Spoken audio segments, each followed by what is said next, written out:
بسم اللہ الرحمن الرحیم۔ السلام علیکم۔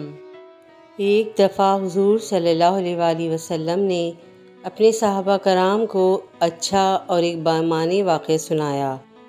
آپ صلی اللہ علیہ وآلہ وسلم نے فرمایا کہ ایک شخص بیمار ہو گیا، یہاں تک کہ قریب المرگ تھا، تو اس نے ایک دوست سے پوچھا، اے دوست، تم میری اس مشکل میں کیا مدد کرو گے؟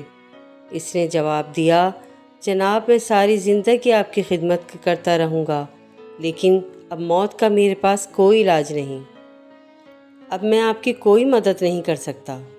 اس نے دوسرے دوست کو طلب کر کے اپنی مدد کا کہا۔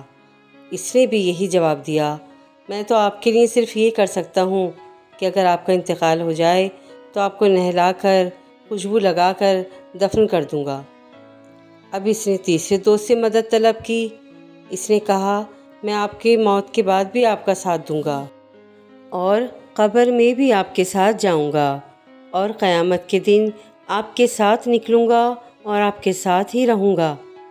یہ سارا واقعہ سنانے کے بعد حضور صلی اللہ علیہ وآلہ وسلم نے فرمایا، تم جانتے ہو یہ تین دوست کون ہیں؟ پہلے کا نام مال، دوسرے دوست کا نام عیال یعنی رشتہ دار، اور تیسرے کا نام اعمال ہے جو ہمیشہ انسان کے ساتھ رہیں گے۔ یہ سبق آموز واقعہ پسند آئے تو ضرور میرے چینل کو لائک اینڈ سبسکرائب کیجیے گا۔ جزاکم اللہ خیرا کثیرا۔